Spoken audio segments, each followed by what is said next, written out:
There's a lady who knows all about hyoid bones, and she's hanging Epstein. He's in heaven.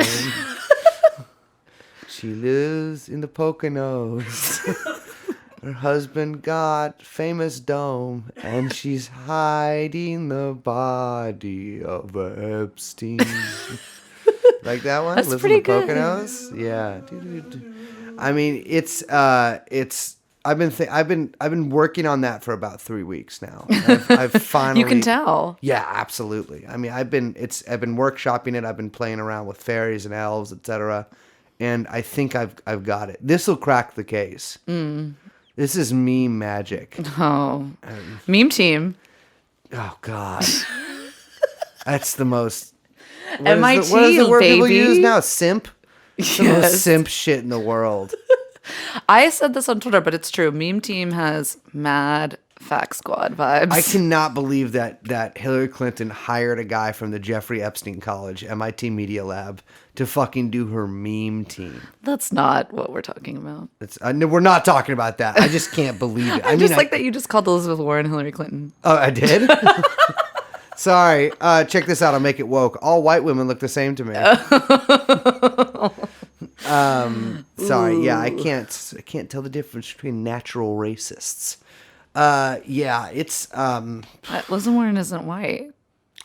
listen, I don't want to get into this, but Brace is tired. Imagine if Bernie Sanders was like, I'm Chinese. I might have mentioned this before. Yeah. I think about this all the time.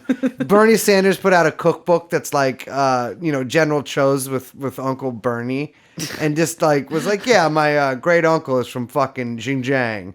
I'm a Uyghur. Jesus Christ, we should cut that. Yeah, it makes me sick. I just hate when white women lie. Jeffrey Epstein. Jeffrey Epstein. Jeffrey Epstein. Jeffrey Epstein.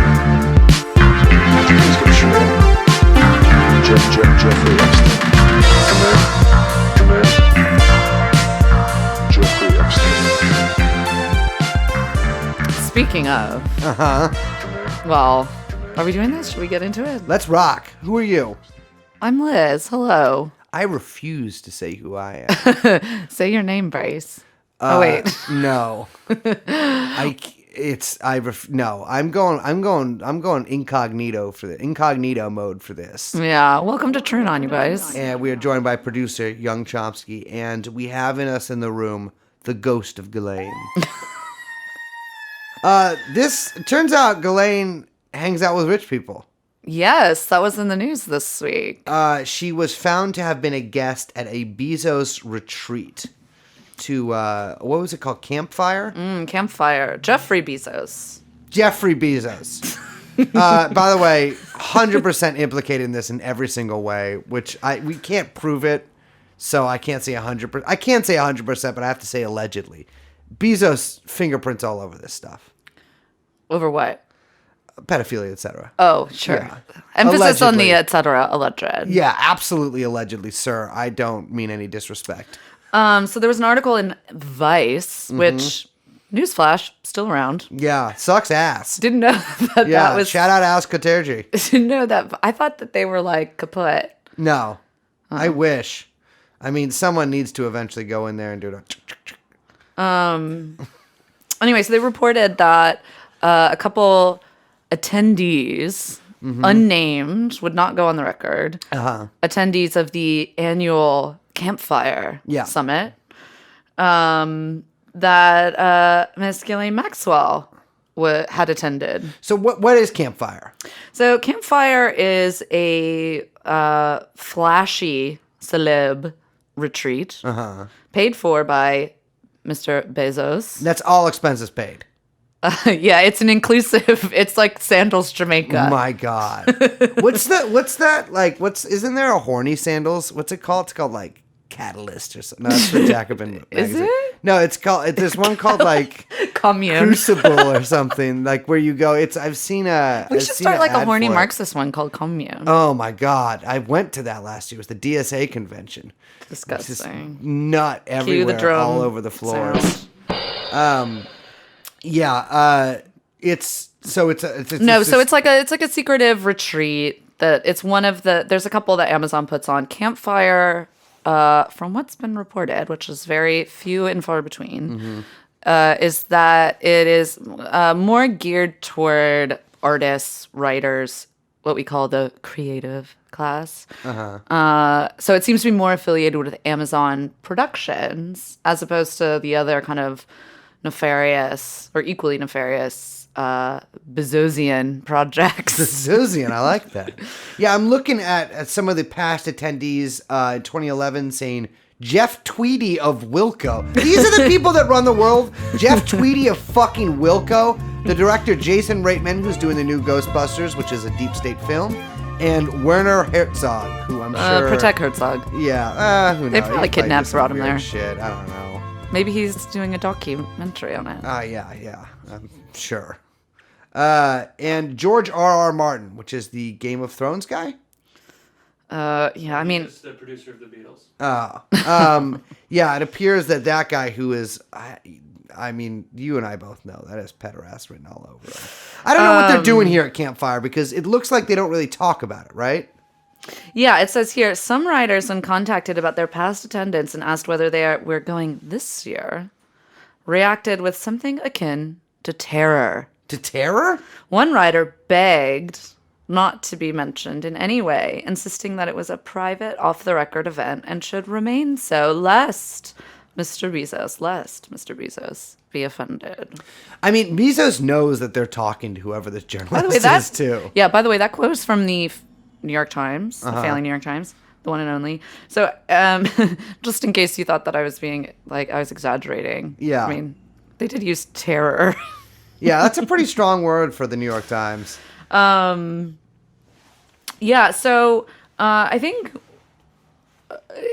I don't really know what to make of Ghislane being a guest other than she was just always a kind of like socialite, wannabe socialite. Yeah. Gadfly. It's not sorts. to me, it's not like just like Bezos plucked, he put this obscure woman into the company of these rich people. Like I'm sure knew many of the other guests. Like Yeah. she is a woman about town, more so than Bezos. In some ways, In parts of like, in high that society yeah. way. Yeah. And I think, with the Terramar project, she was definitely kind of up to her own philanthropic kind of, Philanthropy is whatever. disgust me. Yeah. I mean, it should be said. I do want to say that, Bezos, it's unfortunate that we haven't, like you said, he hasn't kind of like come up in a lot of these discussions. Mm-hmm. He's the richest man in the world, right? Yeah. We mentioned on the Patreon episode, and I believe we've mentioned it before, just kind of in passing, the Bilderberg Group, which is a sort of exclusive tier, if you can believe it, within Davos, which is the sort of annual gathering of elite pedophiles, allegedly. Yes. No, but bankers, prime ministers, kings, queens, princes, Intelligence people. intelligence. Yeah. Just all the... Pick your poison. All our friends. Yeah. So Bezos has been a listed attendee of the Bilderberg Group at Davos at least twice. Oh my God. So he's very much up in this, in this world, which I don't think should be a surprise to anyone sort of paying attention. No, not at all. I mean, this is forget about the Chinese century. We're about to head into the Amazon century. I do want to put a point in this real quick. If I could read something that is really close, that it means a lot to me and it brings a lot of emotions up out of me. You know what? I just want to get a little drunk with you tonight. Not falling down, just a little drunk. I want to talk with you and plan with you. Listen and laugh. What? I basically want to be with you. Then I want to fall asleep with you and wake up tomorrow and read the paper with you and have coffee with you. I forgot about this. You make me better. You're meant for me, and I know it's more clearly than I've ever known anything. I love everything about you. I love that your last pick takes me completely out of my head. I'm crazy about you. All of you. I need to smell and touch you. I want to hold you. I know you're right for me. I know we fit. I like it when you're strong, and I like it when you're vulnerable. Everything. The only thing I don't like is not being with you. All of this is just straight from my heart. I love, everything about you. You can't fight chemistry. So that was Jeff Bezos in exclusive communication to the woman that he was. Isn't there? What was the e-girl thing? Didn't he say something like e-girl? A live girl. Oh yeah, I think he said, "I love you, alive girl." Now that's the opposite of an e-girl. Whatever. That would be so great if Bezos got caught Instagram messaging with some 22-year-old girl with platinum hair and a bunch of spider gifs and all her Instagram stories. I cannot believe that didn't sink him. You can't believe that didn't sink him? I mean, just in terms of people still, people still kind of revere him. Yeah, because they've never had sex with even their wife. He's had sex with not only his wife, but his second wife.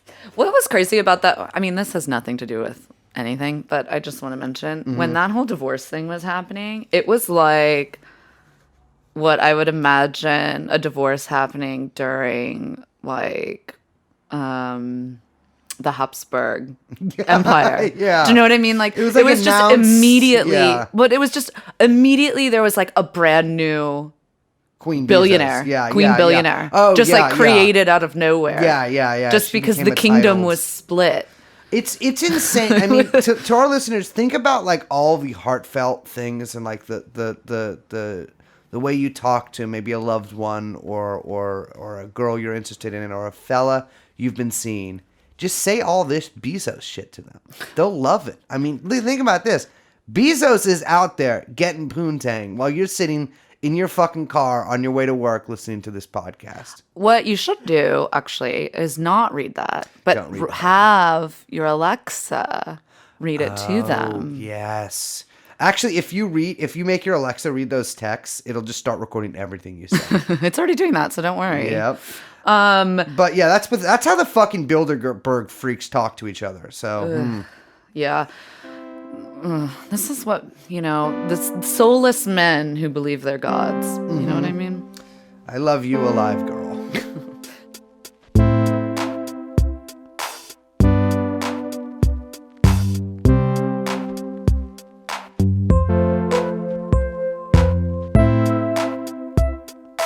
The new economy. Is it a boom without end? Profits flying high. It's not clear whether it's sustainable. Sorry, that was a weird tangent. I fucking hate Bezos. One thing to mention about Ghislane, and this brings us to a hot little tip that we received. Love getting these. Is that Ghislane was at this campfire event, was accompanied by Scott Borgerson. My Borgenson. hubby? What? My hubby? Yes. Oh. That rock soars. Now, can you remind our listeners who he is? Scott Borgerson is the CEO of Cargo Metrics. Which no one has ever heard of. Yeah, well, I use it all the time. I'm always doing cargo metrics. You're always things like that. metricing your cargo. I'm always be like, where the fuck my cargo at? Let me gotta check my hit up metrics. Scotty. Cargo Metrics is a company that, as far as I know, it uses satellite imaging to track where cargo is moving and predict trade and stuff like that. From what I gather, it was they had originally set up a kind of financial aspect or a fintech aspect that wanted to kind of use that that satellite information to then predict trade flows and stock pricing. To me, I like So it this has just more knowledge in order to predict, how certain assets were gonna move in the market. Yeah. But gotcha. that didn't work out, it sounds like. Well, I mean, he does own a mansion in Manchester by the Sea, so it's Yes. working out better Well, than that's what I anything want to we're doing. say. People will not remember him from Cargo Metrics, but they will remember him. From Ghislane's hiding place. Remember when, right before that photo, that fire-ass bomb photo of her dropped, looking like, at the In-N-Out in L.A.? Mm-hmm. Well, of course, right before that, it was reported that she was holed up in Grey Garden style in Manchester by the Sea at Scott Borgeson's manse. Yes. Her sister, Manse by the Sea. Manse by the Sea. Her sister, I believe it was Isabel, but it could have been Christine. Was seen packing a car full of luggage around there, yada yada. But yeah, Scott Borgeson, her dumpy, but also somehow looks athletic. Hubby was, and much younger. Not hubby husband. Hubby is kind of a loose term. Well, I mean, yeah, they weren't married. They are not married. They are living in. They will go to hell for this if they die without repenting. I see Liz is. I almost called you Niz. Liz is nodding really heavily.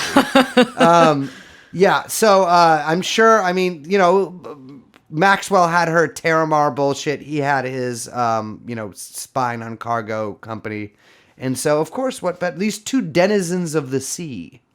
I wonder if they bonded over their love of the ocean. They, I'm sure, frolicked amongst pods of dolphins and swam among the whales. It's funny that we bring up, or it's kismet, as we say. Okay. That this story dropped about Ghislane and Scott at Campfire because we received a hot little tip from a listener. This is a spicy little number. Which, now I should say that our listener, who shall remain anonymous, said that we could read the whole thing on the podcast. The whole thing?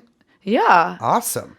This is taken from our conversation with him. Yes. Or her. But I'm doing a really bad job of this. What were you trying to hide right there?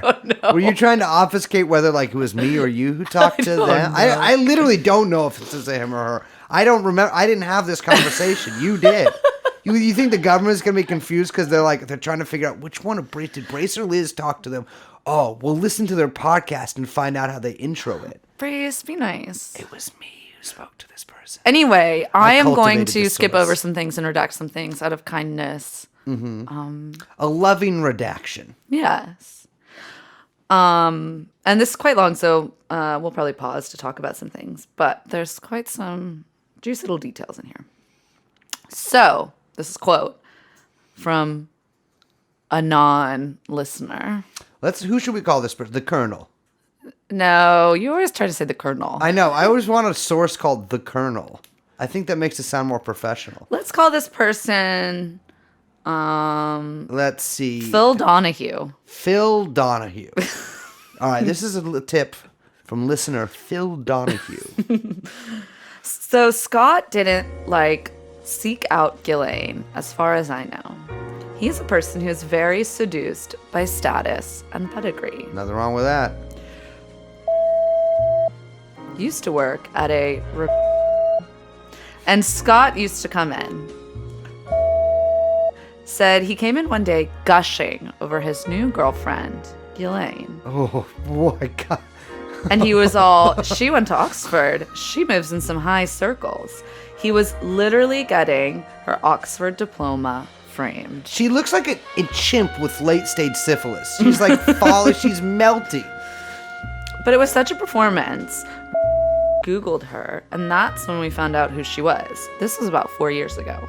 Okay, so they'd been dating for a long time. Yeah, 4 years is a while, huh? Yeah, so... And that, let's see, what year is it? It's 2015. So, yeah, I mean, by that point, Epstein was kind of in some hot water. I'd say so. Long past that point. But, wow, I wonder if Scott ever met old Jeffy. Well, let's see. Yeah, that mansion in Marblehead is in his name, but I'm pretty certain she bought it. They That were sounds settling right. down. Man, that does. That's kind of Yeah. a bummer. I mean, I'm a romantic. So you think that like, oh, she left all that behind. She left like the millions of dildos and child rapes Ugh. behind her. Just, hey, it's the truth. You gotta Scott's face never mentioned Epstein in any case. My guess is he believes Ghislane is innocent and didn't ever think twice about it.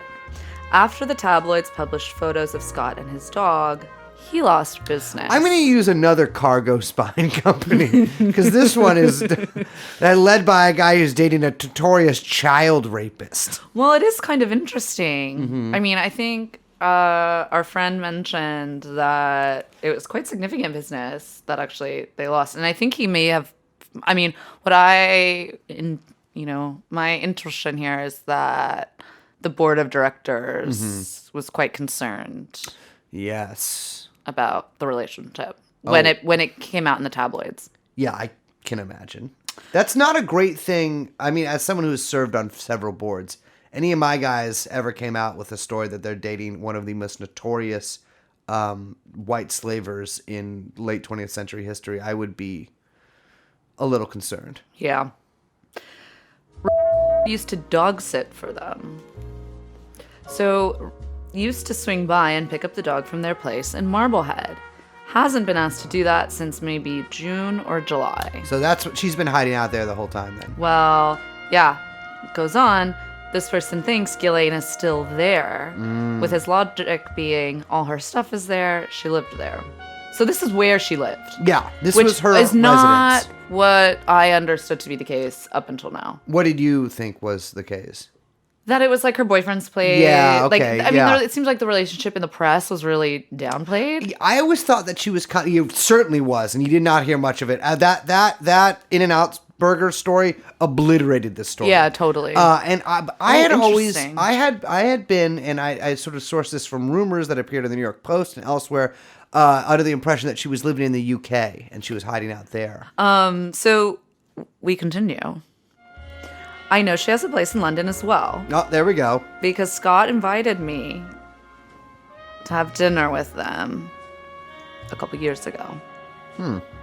We declined because it was too icky. Interesting. What? I'm sorry, I'm drinking some orange soda here, listeners, and I almost choked on it there. That is icky. I mean, I probably would have gone. I absolutely would have gone. But I mean, no judgment, and it's great to have like Well, yes. moral standards. Oh or yeah, no whatever. judgment to this person. Yeah. Yeah. No, that's probably the morally sound position to not spend social time with the. Wait a minute, are we just like rich people then? No, Because now we're like we just hang out with Ghislane Maxwell. It's true.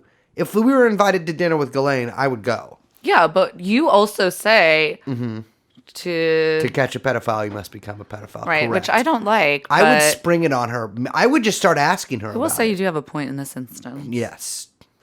Okay, continue.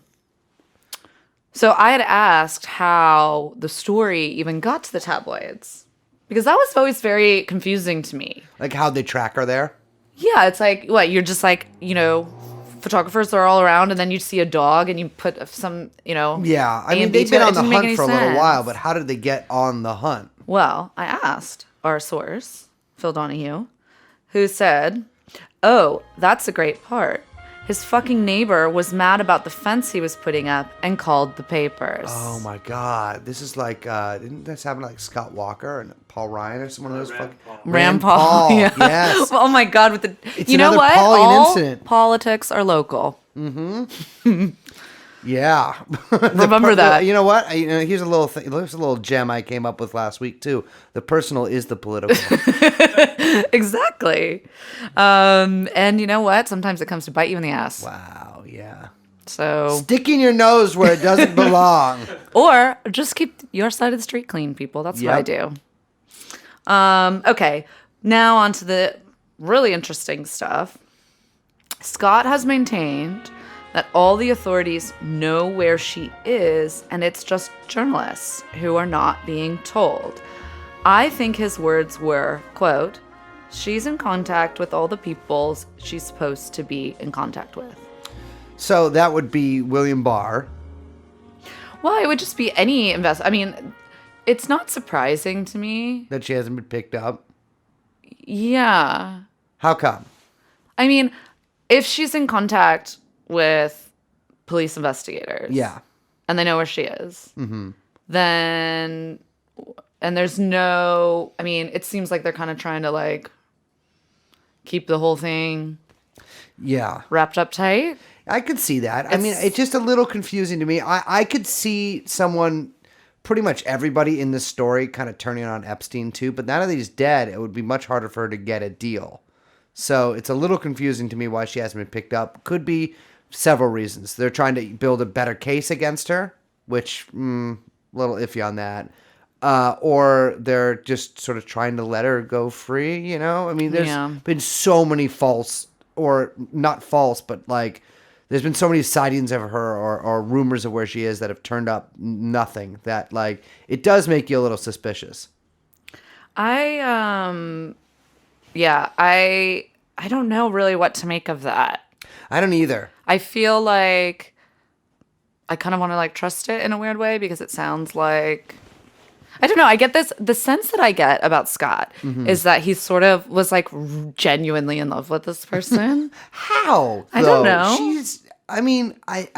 The Phil Donahue continues and says, I've met her. She's very pleasant, pretty quiet. You wouldn't have been able to intuit anything about her that betrayed her status or any kind of deviousness. I would have been able to. And he says, and he ends it with, but I bet they still talk. I think he's very sad about it, to be honest.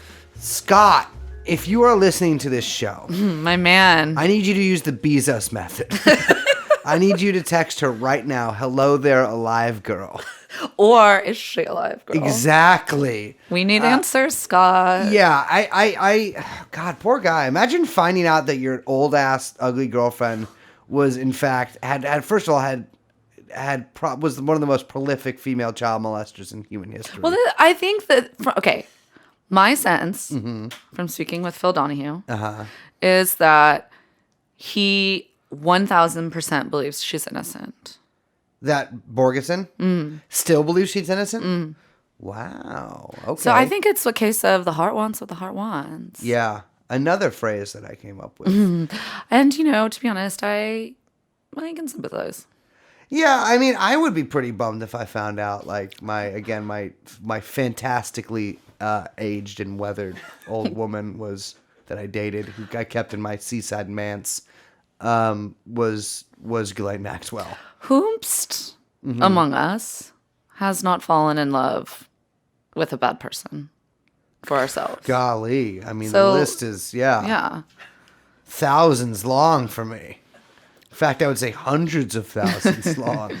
So, don't cast stones. Yeah, true. In glass seaside mansions. So I should give a special shout out to listener Phil Donahue for that. We really appreciate it. And also, we know there's plenty more where that came from. Yeah. And that we've got a lot of listeners out there.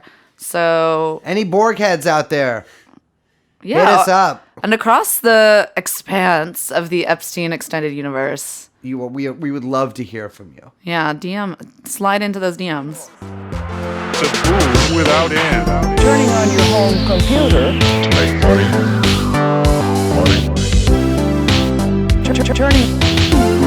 First step. Turning on your home computer. To make money. The first step.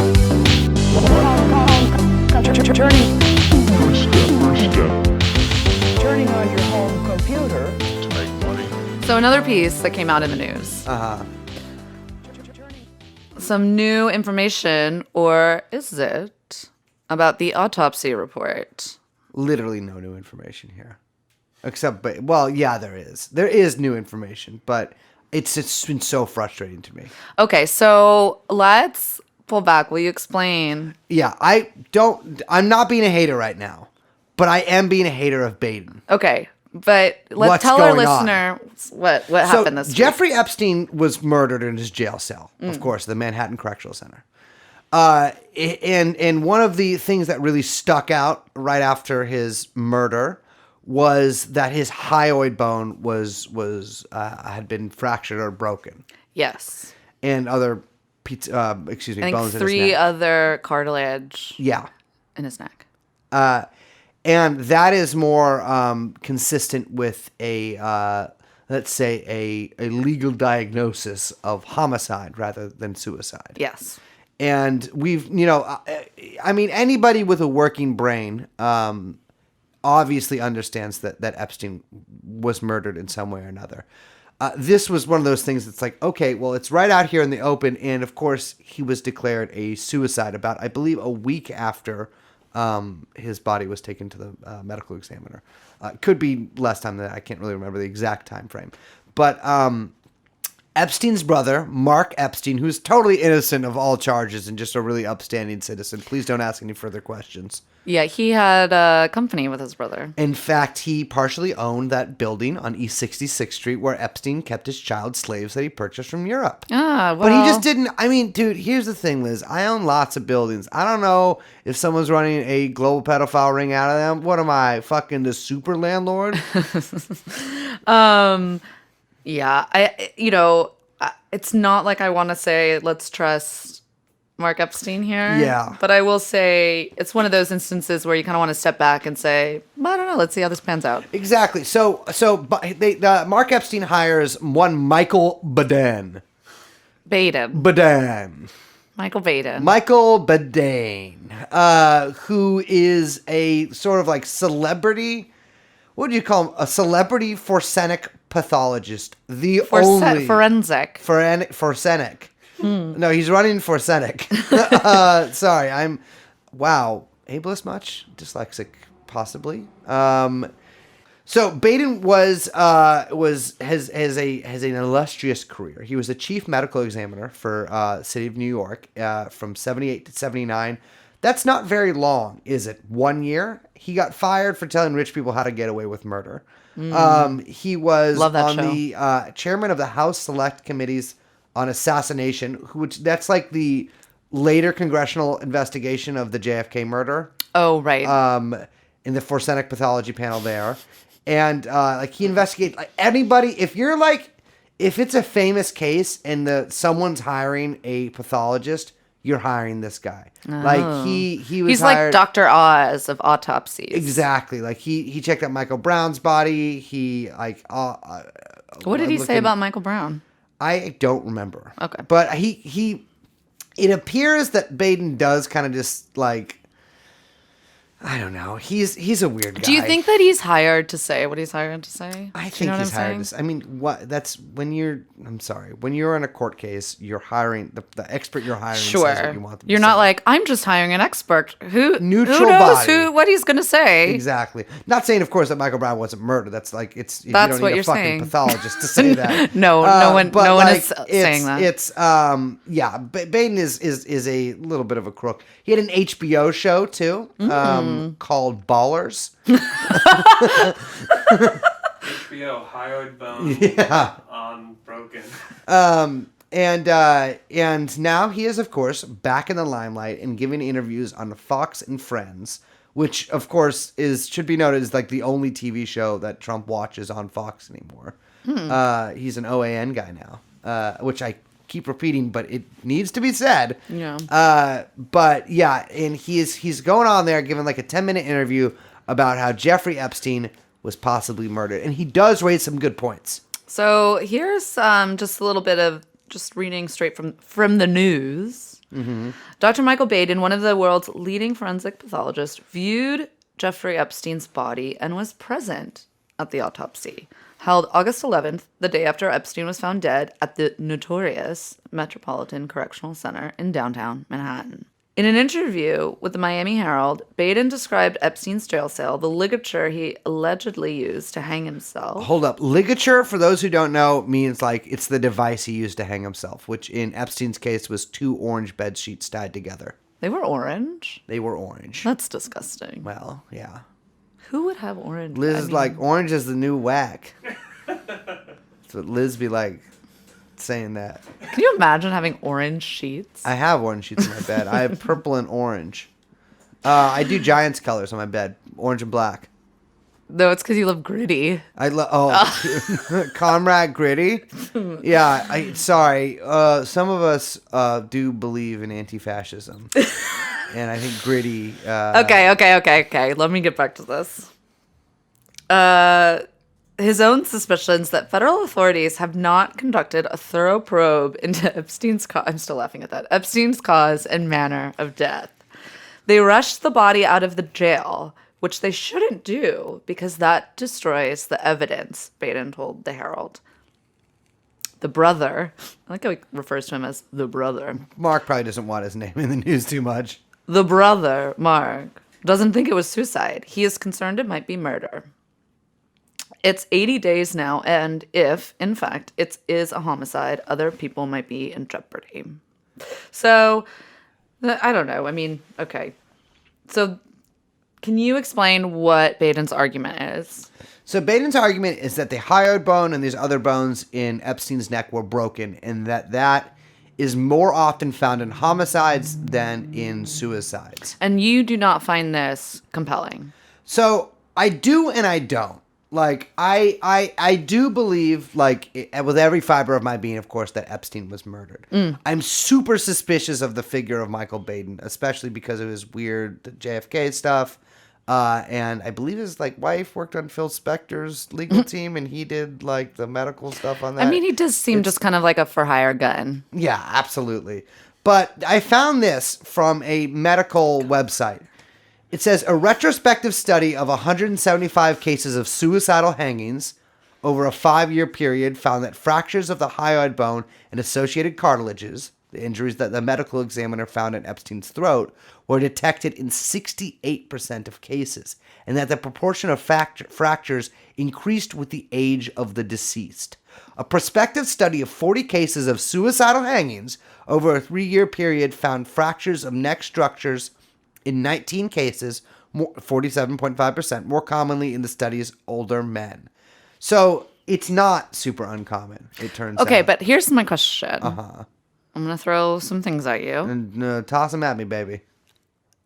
In those studies, how many of those subjects murdered? did not use bed sheets? That's the thing that I think we should these are, we've talked about this before on the show, but I have both been in jail and I have friends that have been in jails that are very similar to the wing of the MCC that Epstein was in, which is pretty high security.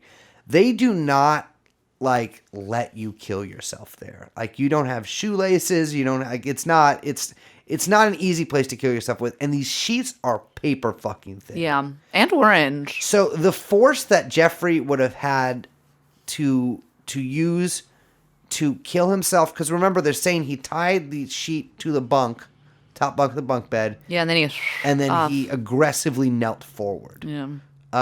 And that to do that with such force that you break a bone in your neck seems to me ridiculous. I mean, it's most people when they when you hang yourself, as opposed to when you are hanged from the gallows or something. When you're hanged from the gallows, your neck is supposed to snap, and that is what kills you.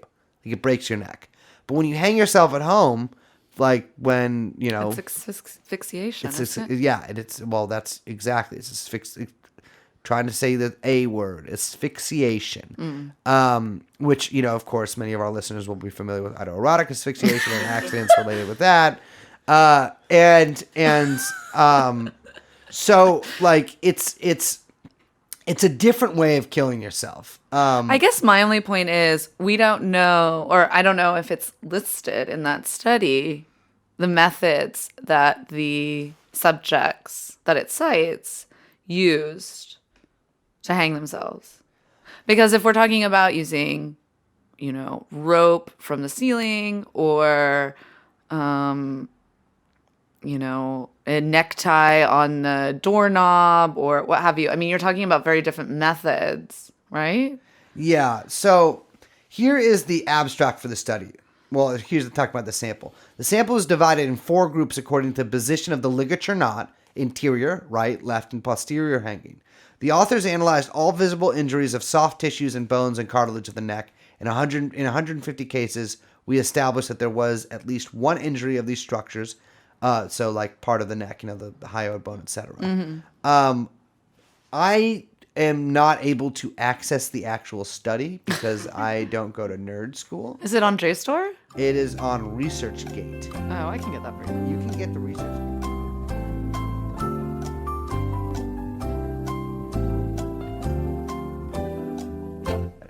So we're back. That study does not say exactly what methods they used to kill themselves. Only the position of the knot in the ligature. I hate saying this word ligature constantly. In the noose. Or if it was, a real noose. Anything you hang with yourself with is a noose. But I do think that what you're bringing up is a good point. And, far be it from us to dismiss scientific evidence. They should do a TV show about this and call it The Newsroom. This is like the Baden stuff too gives me the creeps, like for the reasons I said before, and it could be they're trying to maybe throw some shade at those of us who have correctly assessed that Jeffrey Epstein did in fact die of a murder. Because Baden's thing obfuscates more than it really reveals. The one thing, though, that he does raise is really good is why was it so quickly called a suicide? Yeah, so he brings up in one of his TV appearances, and I guess there's been a couple now. And this is actually a very interesting point, and I didn't know this. He says, so the official finding that it was suicide came from your office, the New York City Medical Examiner, that you're up against them now. This is the interviewer asking this. So his old Baden. office. Mm-hmm. Baden says, well, I have a difference of opinion. It looks like, now we don't have all the information. The problem is that once a death is classified as a suicide, it ends the investigation. The interviewer follows up asking, and the person who did the classification was the person who conducted the autopsy? To which Baden replied, quote, no. The person who conducted the autopsy in my presence did not think there was enough information at that time to call it a suicide. So she put down, quote, pending further study, meaning pending further investigations. All those investigations, getting information from the wardens, from the inmates, getting DNA from the ligature as to who was handling the ligature, stop. All those investigations stop if it's turned out to be a suicide. And one of the things that Mark, Jeffrey's brother, was trying to get is, why did the medical examiner's office change from pending investigation to suicide? The interviewer asks, who made that determination? The chief medical examiner, not the person who conducted the autopsy. So here's some things that I would do if I was a medical examiner. I would be scraping under his fingernails to see if he fought back and there's someone else's skin on them. I would be immediately interviewing the guards very closely. I would be checking to see if there was any CCTV footage that would show me, like, maybe, okay, the camera's right next to his cell. I mean, we've heard that both were broken, which is just, I hate how that happens. It's their crumbling infrastructure, folks. But maybe there's other cameras that show up to the hallways, to those hallways, if you know what I mean. Like DNA evidence on these orange sheets. Exactly. Etc. It's like, I know people, poo-poo DNA evidence, but if there was the DNA evidence of somebody that we couldn't, like, obviously if there's a DNA of, like, the guy who does the sheets or whatever, who does the laundry at the prison, well, we can kind of guess where that's coming from. But if there's DNA from somebody who, we might not be able to place right away, that would raise some questions. It's if there is a chance that this could not be a suicide, but in fact be a homicide, they should not have immediately ruled it a suicide because, as you said, the investigation stops there. Yeah, and I think kind of the interesting point, like you said, is that not that these things are intentional, but I think that kind of because of the nature of this case and kind of the like mythos surrounding it, of which we are want to indulge in, that the kind of like splashy blockbuster things like the hyoid bone or these sort of like sensational news items really take up a lot in the popular imagination, which is not surprising at all. And, I am just as guilty of. But that once you kind of like dig in, at least this has been my experience, so I wonder what you think. But once you really dig into this stuff, what you see is a lot of inconsistencies and issues in a lot of the bureaucratic details. Yeah. And that can be really revealing in the ways in which these like papers keep getting kind of shuffled around and shuffled under desks and trying to hide and cover other things. And so you see decisions like this, or how we mentioned, the way in which his plea deal was handled, the way in which Alex Acosta handled the FBI investigation in Florida, that these little kind of like, it's like almost like memorandum and details from these bureaucratic wings can be quite telling. And the sort of the slowness and the sort of like inertia that this bureaucratic process has too is really revealing, because it's almost like someone's like,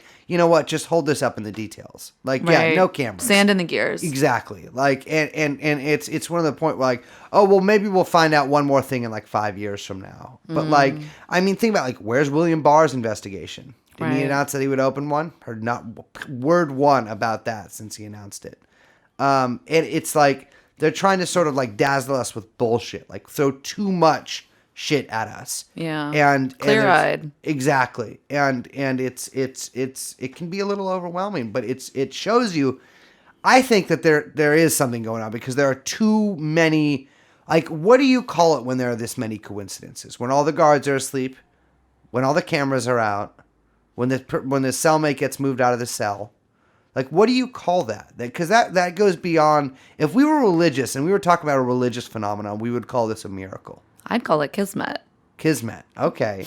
I was thinking about this the other day. It's like the subconscious of the world, right? Like, it's like this horrible, like this sub-layer of the reality. id revealing itself. Exactly. And it's like this creeping sort of like either evil or this like penetration of reality. Some might say demonic. Yeah, absolutely. And it's like, it shouldn't be shrugged off, because obviously, you cannot, I'll just blame all bureaucratic bullshit on, whatever demon plague from Hillary Clinton's, pussy. But you can, I don't know why I said that, but you can wonder, like, how is there so many coincidences that are all directly related to each other, forming this, like, really, like, terrifying, like, origami landscape. Right. And like, it doesn't make sense unless you can really, like, get that there's something going on here. I mean, because that's all we can really say, is that there is something going on here. Yeah.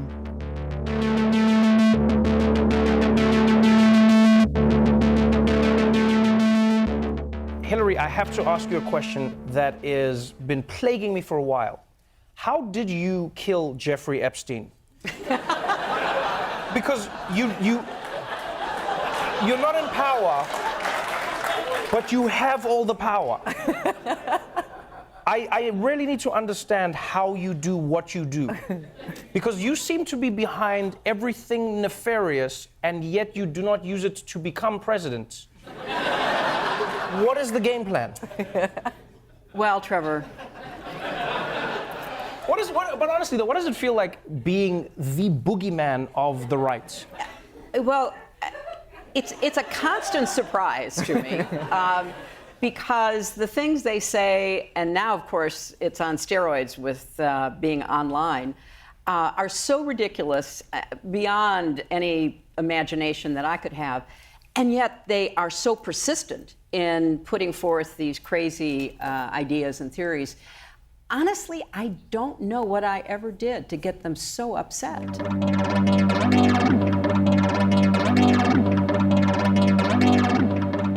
It's this fucking thought.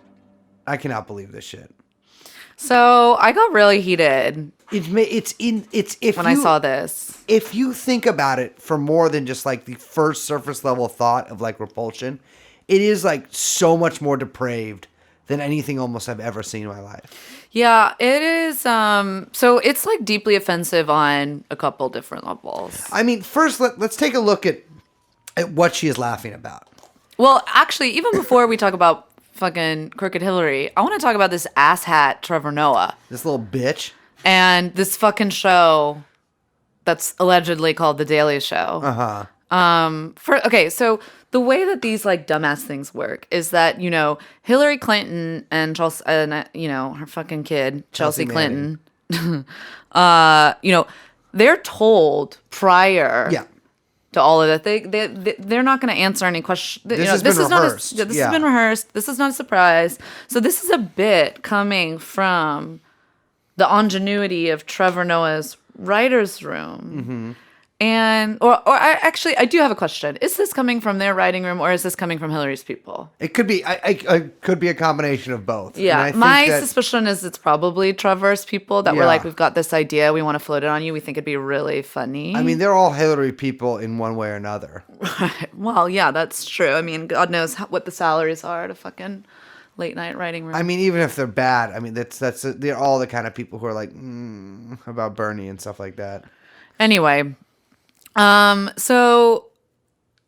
you know, first of all, the question, how did you kill Jeffrey Epstein? Yeah, That's what he says, right? I believe so.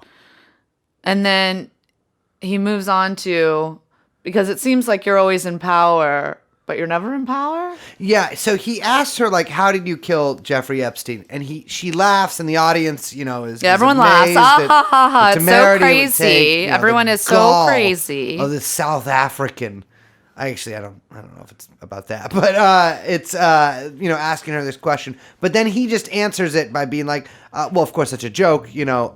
It's just crazy. These people prescribe basically this power to you that you so clearly don't have. That like anything, you know, related to the Clintons is just this mad conspiracy, because obviously you're just a woman trying to make her way in the world. And Yeah, these gutsy people think woman. You're just another gutsy woman. By the way, the women in that book, Eva Braun, No. Margaret Thatcher. Marine Le Pen, which was a kind of a late I ad. did think that was a little strange, but you know, she defied her father, took the party from him, and it's like they're mocking the idea of the fact that Hillary Clinton has some power in the world, that she's just like some simple woman who's the same as you or me, which is she's some sitting at home freaking mom, grandma, Yep. and not the former Secretary of State, Yeah. not the former, first lady. former First Lady, the presumptive first female president, by the way.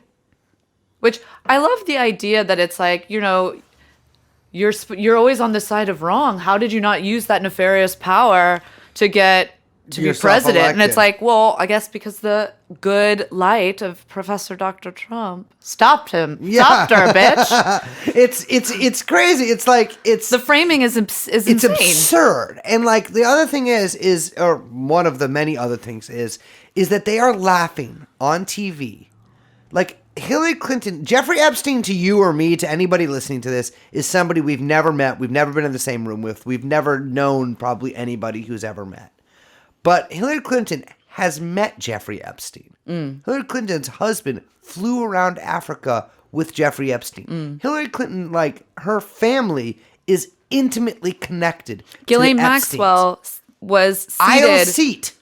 Yeah, front row seat at Chelsea's wedding. Well, not front. Let's not get ahead of ourselves. It was basically. She was 3 rows back. Whatever. But like she's got, you know, you're fucking watching Chelsea Clinton's wedding over and over on YouTube like I am. She's there, motherfucker. She's peeking out on the aisle. So the absolute gall of this fucking bitch This To- demonic crawfish. to laugh on national television that a man who ran in circles with some of the wealthiest people, which, by the way, the same circles with Hillary Clinton and her husband. Exactly. I mean, that is literally like that is not a Venn diagram. That is just a circle. To laugh at the idea that this man who ran in all these elite circles across the globe, who ran a fucking sex trafficking ring, Yep.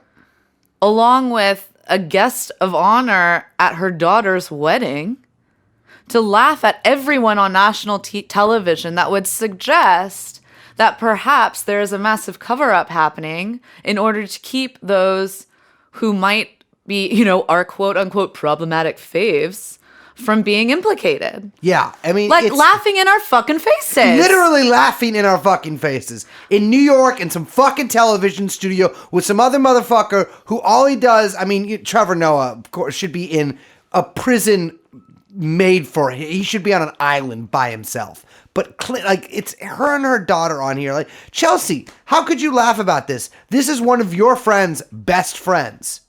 It is not like, this isn't like us talking about Epstein and making jokes. These are people who were fucking friends with Epstein.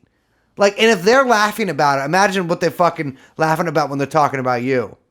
Seriously. And, this gets into another thing, which is that, we always say on this podcast that Epstein is a lens through which to kind of understand these sort of larger depredations. Yeah. That we, and the kind of, structures and people that govern and shape the misery of our everyday life. He's a narrative. Yeah, it's a useful way to see how these kind of different, powers, whether it's in finance or technology or defense or intelligence or sex trafficking or, fucking what have you, international, which we'll get to with fucking Mrs. Hillary Clinton, how all of these kind of disparate entities come together to really to shape our everyday lives. Exactly. Like these people, like the people that Epstein was connected with, again, they are not like random people who are living in apartments in New York City who don't, have any effect on your life. These people shape every second of every day of your entire life. We're talking earlier about Ghislane rubbing shoulders with Jeff Bezos. Of course, Epstein himself was friends with Jeff Bezos. They went to a dinner together in 2011. Like these people are their friends. They're not friends with you. They're friends with each other. Yeah, and all their businesses and all their political schemings, all those things, those are connected to each other. And like those shape every second of your life. Yeah, I mean, I don't want to sound like QAnon people here where we're talking about, these are the people who control your life. Mm-hmm. But it's true that, when we have an episode about healthcare, that's connected. Yeah.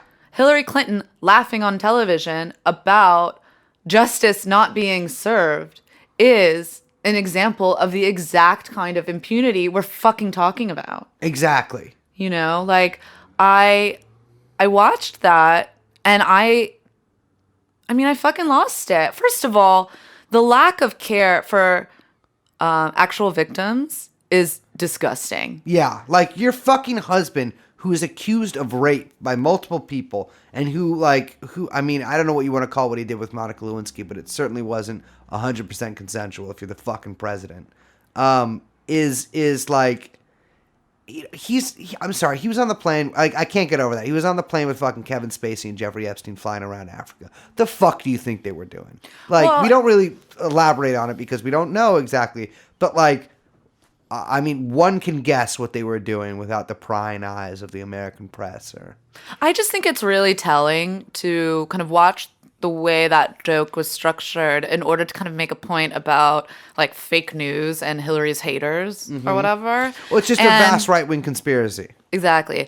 And it's really, I have to say that it's really fucking disgusting and not indicative at all of any kind of quote unquote gutsy woman to use Jeffrey Epstein as a way to buttress their own public reputation while not even fucking mentioning the wake of underage bodies that this man left, or, the trail of underage bodies that this man left in his wake for 20 years. Yeah, like you knew this. I'm sorry, if one of my friends was the most high-profile sex trafficker in the entire world, I think I would have guessed.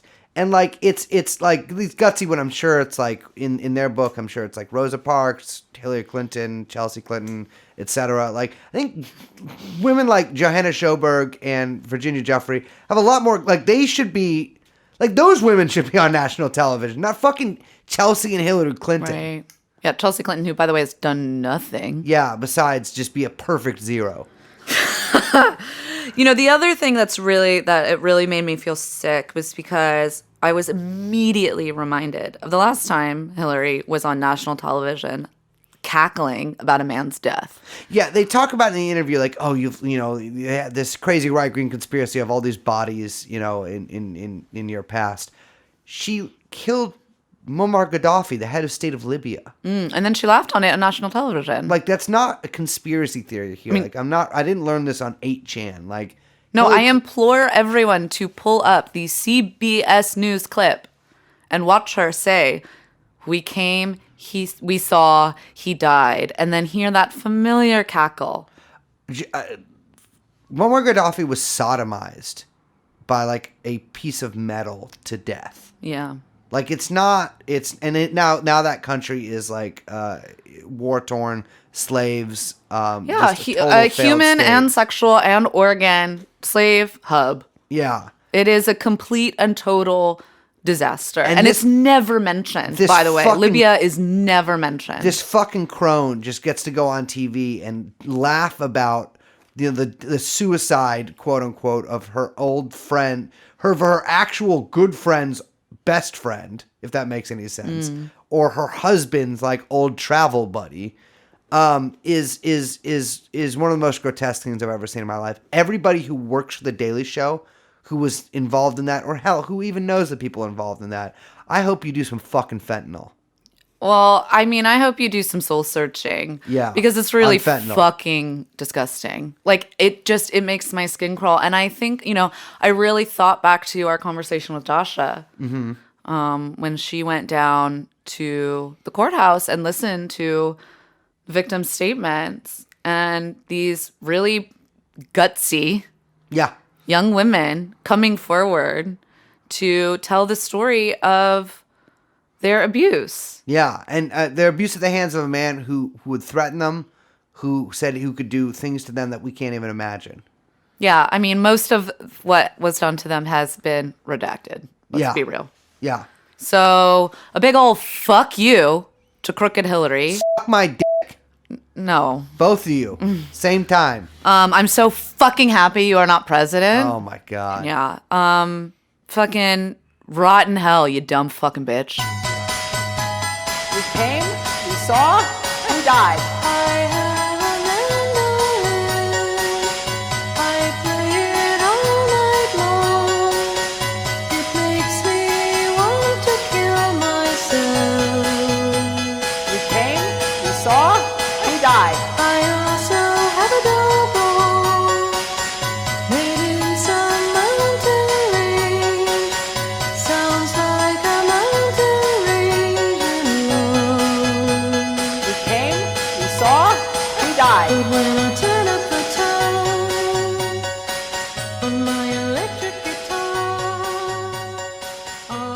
Sorry, guys, I got heated. It's okay. Crooked Hillary really gets me going. She sets you off. She's my trigger. She gives me indigestion.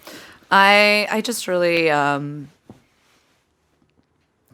a little bit of a rough morning on social media with some pushback from some, I would call them blue check concern trolls about the use of Epstein. And between that and Hillary Clinton, it just really, I really question people's motivation in not wanting to pay attention to this case, because where my mind goes is, oh, these are victims that don't matter. Yeah, absolutely. And I just have to say to the person on Twitter that I shall not name and their supporters, and also to fucking Crooked Hillary, that, these young girls have been being told since they were 13 by the most powerful people in the world that they do not matter. So, don't fucking join those people. They do matter. Yeah. Plus, we got your names on a list. Yeah. I I'm sorry to just like be so down. I just don't. The shit is fucked up. Yeah. The shit is really fucked up, and people should be angry. Yeah, absolutely. Like Epstein has gone out of the news. Like it's not like something you're imagining. Like it's not in the news anymore. It's not really being reported on anymore. I mean, there's this Baden thing that came up for a couple of days, but it's been dismissed. It's already been replaced by other stuff. Certainly by the time you're listening to this, which should be 3 weeks later. Yeah, and whatever. I don't know. Well, fuck you. Go to hell. Yeah. Let's think of something sweet and funny. I do really like our listeners. I will say that, and I appreciate the support from them. And I know they all feel me on this. Defend Liz. No, it's not me. I just mean that they understand because they keep listening and are very supportive of this podcast and what we're trying to do. And I absolutely appreciate that. Epstein ain't going away. It ain't going away. Also, I fucking hope Hillary runs for president again so that I can not vote for her again. Yeah, I know. And I will do my best to get anyone I meet on the street to not fucking vote for you. Yeah, check this out. Neither me nor Liz voted for fucking Hillary Clinton in 2016. Suck our fucking dicks. Is clean. Yep. Wait, maybe we shouldn't end on another angry Hillary rant. Well, say something nice. Say something sweet. It's November. Yeah. It is No Podcast November. So thank you so much for subscribing. We will see you. Actually, here's something nice. What? We've got a live show coming up. Oh, we do. Yes. It is on November 21st. And this is not... Which is a Thursday, the night for the ladies. Oh, exactly. Meaning ladies only have to pay $5 to get in. Men also have to pay that amount. It's called equality, baby. So this is not a live podcast. This is a multimedia terror show. We will be coming at you from all angles. Brace came up with that. I'm not totally sure what it means, but it will definitely be The sights, the smells, the sounds. an experience of a lifetime. So join us November 21st at the Makeout Room in San Francisco at 7 p.m. for our live show, Who Killed Jeffrey Epstein? I would suggest getting there at like 6:30. Probably before that. Yeah. Have a drink. Get a seat. Free cheese pizza. Meet up with some fellow Ep heads and get weird with us. Okay. Well, that's you got to send us out here, baby. All right. Well, I'm Liz. I'm Brace. We're joined by producer Young Chomsky. Thanks for sticking with our angry rants. This is dark TrueAnon. Yeah. We'll see you next time. Bye-bye. Jeffrey Epstein. Jeffrey Epstein.